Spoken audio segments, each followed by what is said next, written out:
they can learn that instrument. So if you find yourself in a position where certain things come easy to you, or that you learn a particular skill easily, then you should know that these are areas of your potential. These are areas that you have an endowment, you have an ability, and these things are given to you so that you will know that you are not meant to question them. You are meant to walk according to them. I always say that these P's that we're exploring, these factors that help determine the design of your purpose, were specifically put into you by God to make sure that you are not going to deviate from the right path.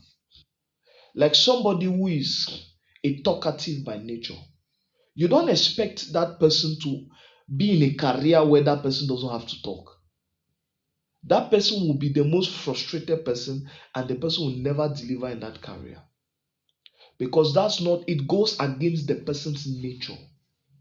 So passion is what you have a natural inclination towards. It is your nature to be passionate about something. It is also your nature to have a skill in a particular area. You can easily do something. It's not by mistake that it's there. Or you can easily learn in a particular domain. It's not by mistake. It's something that comes naturally to you. And then the third aspect of a human design is your personality. What kind of a person are you? Are you an indoors person? Are you an outdoors person? Are you an outspoken person? Are you a reserved person? Are you somebody who thinks too much inside, or are you somebody who thinks too much aloud? The personality that you have determines to a great extent the kind of career that fits or matches you. I was taking the example of somebody who is a talkative. You cannot give a career to that person that will require him to be silent most of the time. It will not work. It won't work. So you have your passions, you have your potential, you have your personality that define, they are internal parameters that define the direction that you will take as far as career is concerned. Now let's get into external parameters, external factors. You have factors like your position. Where do you find yourself? If you're in an African context, there's a high probability that a lot of what you will have to do will have to have an impact on the context from where you come from, on the culture where you are born and raised in, because wherever you are exposed for a long time, that becomes your environment. You are naturally formed by that environment, and you have a natural tendency towards feeling indebted to that environment. That's the reason why most people, if they stay for too long here, they will have a feeling of indebtedness towards this nation.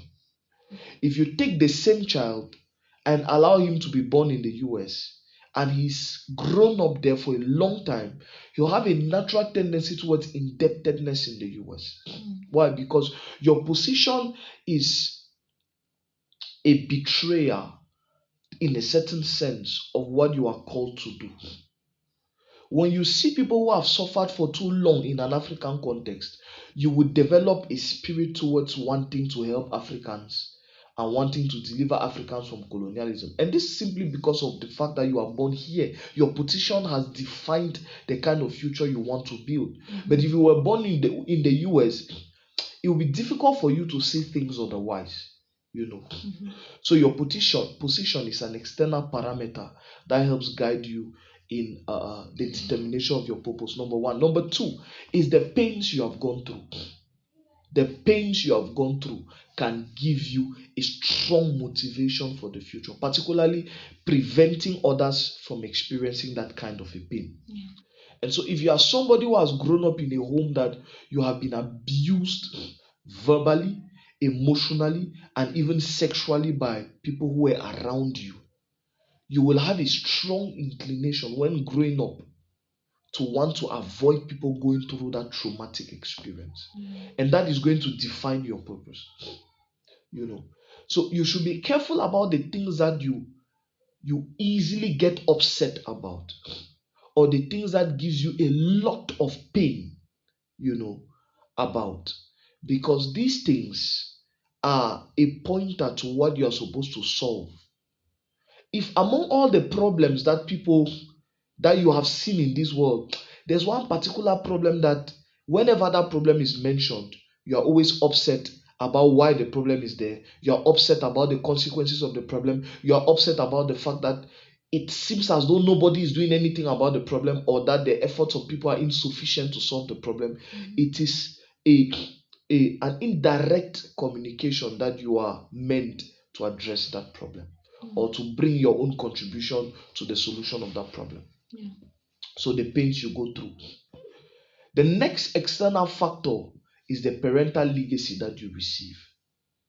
And here we are talking about the culture into which your children bring you up, the principles they inculcate into you. We're also talking about the heritage that they have for you. For example, if you are born of parents who are doctors, there is a very easy tendency for you to want to work in the health space. We are not saying that it's a law, but simply because your parents inspire you, or maybe your parents are kind of like, okay, we have built a hospital, we are not putting you under any pressure to want to come and lead our hospital, but it is a family hospital that we have built. Because of the desire and your commitment to your parents, and your commitment perhaps to their family vision and wanting to extend their legacy, it will be easy for you to be involved in the hospital work that they are doing. So these are external factors that are put into place to help guide or navigate your journey into purpose. Now, disclaimer, it's very important to say that the factors must not always collaborate, all of them together, but at least one or two of them will be strong enough to guide you into purpose. So, and that's the reason why I always keep on mentioning the most important ones first. As far as the internal factors are found, the most important one is your passion. If passion says yes and all the other internal factors says no, go for passion. On the external factors, the most important one is your pain. If your pain says yes and all the other external factors says no, go for pain, because they are most likely going to guide you in the right direction. So you can be passionate about something that you don't have a natural skill towards, but your passion will push you to learn more about it. Your passion will push you to develop a skill in it. You can be passionate about something that you don't have a natural inclination in terms of personality towards. But because of your passion, you will find yourself building skills that will give the impression that you are an extrovert, meanwhile you are an introvert. Have you ever met somebody who is introverted, but when that person takes the mic to speak, you can't believe that this person is an introvert? It's because of passion. Passion drove the person beyond where skill could lead the person. And that's the reason why passion is more important than personality and potential. The same thing with pain.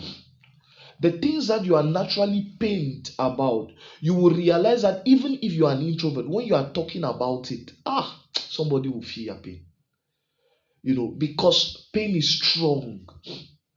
It either has to do with the fact that the pain was something you experienced, or the pain was something you witnessed.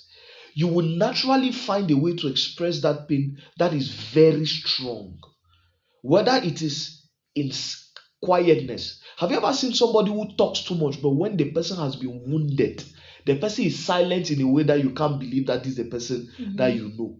Because pain can even modify the way you present. That pain can veto the legacy that your family are offering to you. And perhaps you are born in a family where everybody is a doctor, but because of the things that you have gone through, you want to be a counselor. Maybe your parents were not there for you, and because of that, you were bullied in school. It had a certain traumatic effect on you. And when you are growing up, you don't want children to go through that kind of experience. And what you turn out to be is a counselor. And people are like wondering, your parents are doctors, why don't you want to be a counselor? You say, no, my route is counseling because of the pains that you have gone through.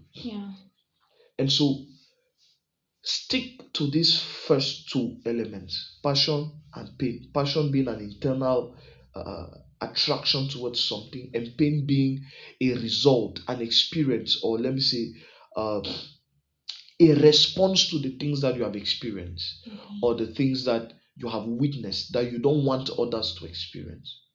And so when you bring these factors together, there's a high probability that they are going to guide you towards purpose. Okay. Now, I need to mention this other second disclaimer, which is very important. Mm-hmm. The more we grow, the more we are exposed to life, Yeah. the more we discover ourselves, and the more we discover what is the best route we should take in order to fulfill purpose. This is very important, so that if you feel confused at any point in life, it's okay. Don't give in to the pressure that people are giving in, that you are in high school and you don't know what you want to do in life. It's okay. It's okay not to know. The thing that we are requiring from you is at least to have an idea. Knowing that as you are making progress, that idea can shift, it can change. Yeah. Because the world is also changing. As you are growing up, you are also becoming a better version of yourself. That may be different. Your priorities may shift. And so, because your priorities may shift, you might have to readjust yourself on your journey. All the same, your journey from start to finish has already been traced. You just need to figure out what is the next road to take at any junction that you are getting to. Yeah. So, I need you to know that purpose does not come complete in the beginning.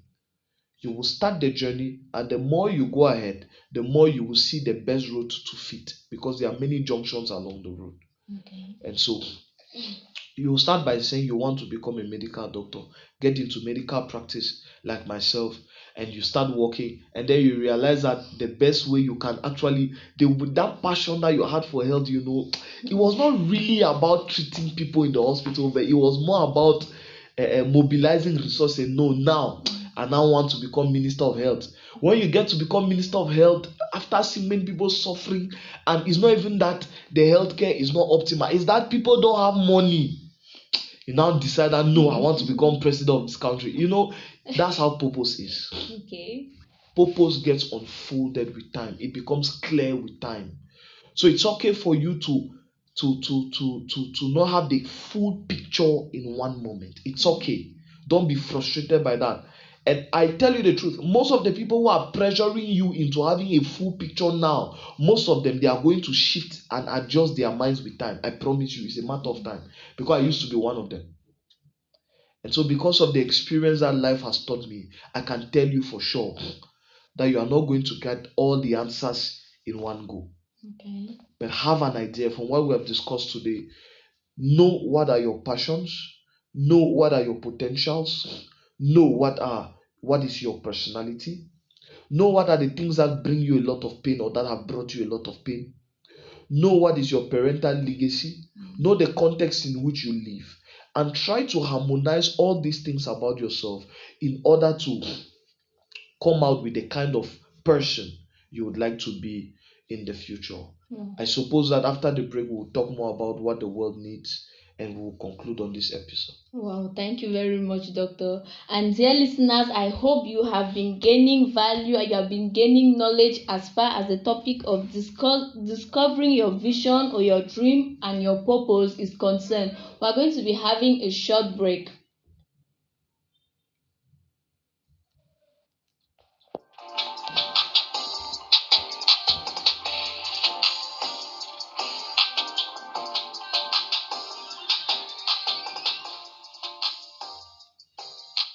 For our announcements today, I want to inform you guys that we'll be having our career orientation campaign, whereby we'll move in all the secondary schools and we'll distribute resources on career orientation, the various careers available, and then the various schools that you can go to in order to pursue these careers. We're going to also be having our back to school campaign.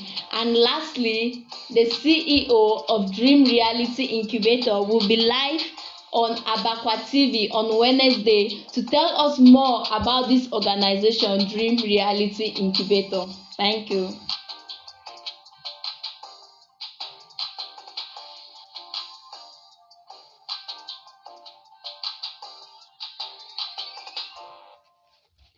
All right, you're welcome back, dear listeners. And Dr. Theophil, let's continue with this very interesting discussion. So, Doctor, tell us, how do you identify the needs of the world? Because sometimes we are just surrounded by the four walls of those who have grown in Bamenda can only identify the needs of Bamenda, which tends to for us to even identify problems that other people have already identified. Yes, so Doctor, tell us. And this is a very interesting question, and I would like to speak to you who is listening to me right now. I need you to know that you have to be exposed. Exposure is one of the greatest favor you can offer yourself.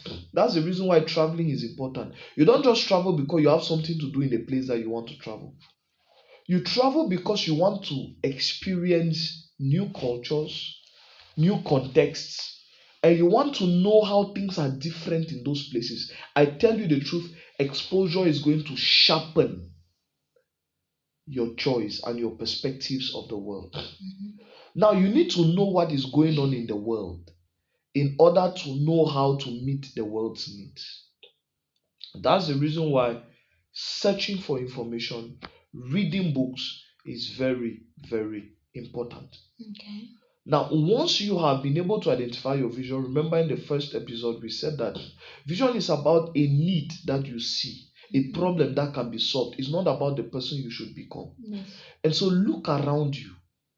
Look at the local level, look at the regional level, look at the national level, look at the continental, look even at the global level about the things that easily catch your attention, about the things that you are passionate about. Observe the world along those lenses, from local to global. When you observe the world along those lenses, what will happen is that you will begin to identify the different career paths that will ensure that your vision is being accomplished. Remember, we said that your vision is a destination. It's how your life is supposed to meet the needs of the world. Yes. And we said that the career path are the different ways you can use to get there. Yes. It could be healthcare, it could be business, it could be administration, it could be anything. And then we said in that career path, you now have careers which represent vehicles. The vehicles now could be different careers in a career field, in an area of study, in a domain, in an industry that you can use to meet that vision. Yes. So once you have identified what is the picture of the destination you want to have, now studying the world will help you to know what is the best field, what is the best industry, what is the best career path you can use in order to fulfill that vision. And so by studying your uniqueness, you might realize that, and studying the world also, looking at it from a global level to a local level, you might realize that, the way I can be able to achieve this vision is by getting into the field of politics, or maybe getting into the industry of healthcare, or maybe getting into the industry of technology, whatever. Once you now get into this field now like this, you now ask yourself, in this field of technology, based on my uniqueness, which vehicle, which career is a best fit for me to ensure that this vision is going to be achieved? Maybe the thing that comes easily to you is that technology will change the world. So you know that, okay, you are a tech guy, you are in the tech industry. Now, when you enter the tech industry, now you ask yourself, what are the different platforms that the world has made available through the tech industry by which one can accomplish the vision that you have? And so you might realize that in the tech industry, what you want to do is that you want to be a back-end engineer, or that you want to be the general manager of a tech company, or that what you want to be is that you want to be an entrepreneur, a startup guy. There are many vehicles on that lane that you can use. It's for you to study the different vehicles that the world has made available and to choose the kind of vehicle that best fits your uniqueness. You might even realize that the way you really want to do things, there's actually no vehicle ongoing that can help you to achieve that goal. Yes. So you invent the vehicle. Yeah. And that's where creativity will be required from you. That's where innovation is born. That's where you now become an inventor. Okay. The Wright brothers, let me give you a practical example. The Wright brothers were two brothers in the United States who had one dream: ease transportation by the use of air. Because at that time, transportation was feasible by land and by water. There were boats existing at that time, and there were vehicles at that time, cars, or even if you were not having cars at that time, I'm sure you were having chariots and horses. So transportation was basically possible at that time. But traveling by sea is too slow. It takes a lot of days. Traveling by land, you have so many hurdles because one, there are not always roads to everywhere you are going to. Number two, you cannot pass through a desert because the journey there is challenging. And then number three, even where there are roads and that there is access, you are now faced with traffic jam, because of so many vehicles, so many cars. And so these guys said that we want to make the airspace available for journeys. And the air is wide. The air does not have traffic lights where you stop here. No, the air does not have roads that you have to map out. You have to pass here to pass here to. The air is open. It's an open field. And so they told themselves, we want to solve the problem of transportation by the use of air. So that was their vision. That was their vision. And so by looking at the different career fields that were available, they could not do it through healthcare. They couldn't do it through administration because administration at that time, according to them, was very bulky. They couldn't also do it through education. They said, okay, we are going to get into the tech space, into the technology space. I hope you know, by the way, that technology does not only refer to iPhone or computer. Technology is any tool that facilitates human activities, that makes human activities easy. For example, a chariot at the time it was invented was a technology. Are you getting me? Yes. Technology is not just about electricity, gadgets. Electricity itself was a technology. Cars are technologies.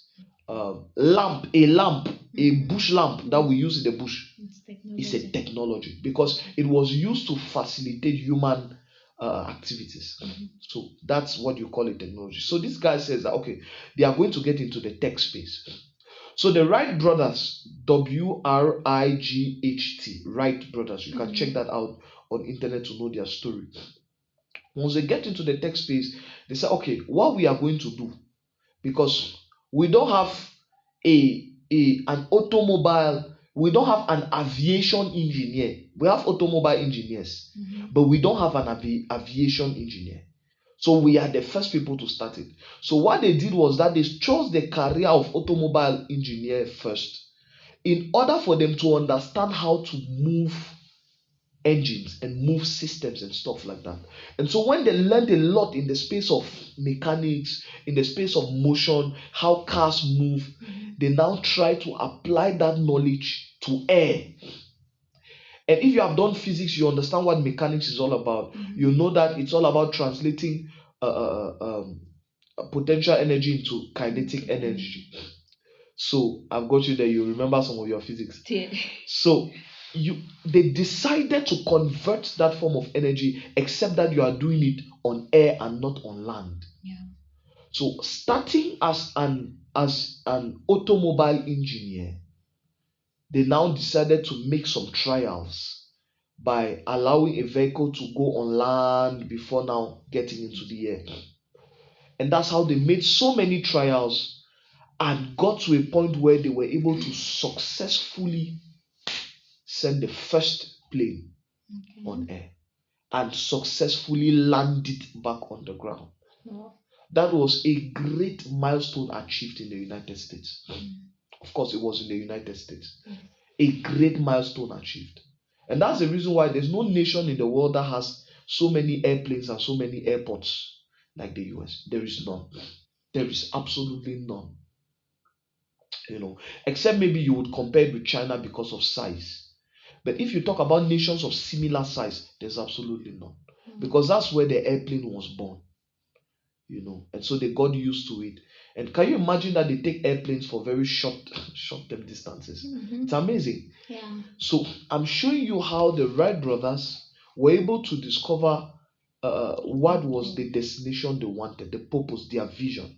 And once they discovered it, they studied the world enough to know what is the path that should lead to that destination, and what is the vehicle, the carus, the carrier that is best fit for them in order to get to their destination. I also showed you how they started as automobile engineers, what you would call mechanical engineers, and proceed towards aviation engineers. And so those were the first people to pioneer the field of aviation, which we know today as aviation engineers. So perhaps you are listening to me today, and you probably be the next person who is going to pioneer a new field in whatsoever industry in the world today that will solve a real problem that we have.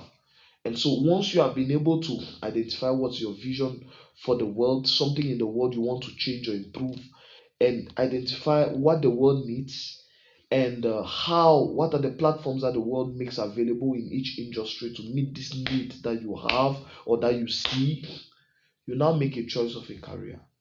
And it's okay to feel as though the choice can shift with time. It's not a problem, it can shift with time, but start with one.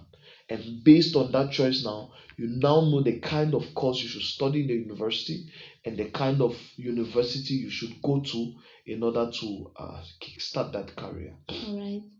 Okay, thank you very much, Doctor. And dear listeners, this brings us to the end of today's enlightening episode. Doctor, thank you very much for the wonderful insights. And dear listeners, I hope you learned a lot as far as discovering your vision is concerned. Next week, we'll be diving more into how to make a choice once you have identified your vision and the problems that the world is facing. So see you next time. Bye.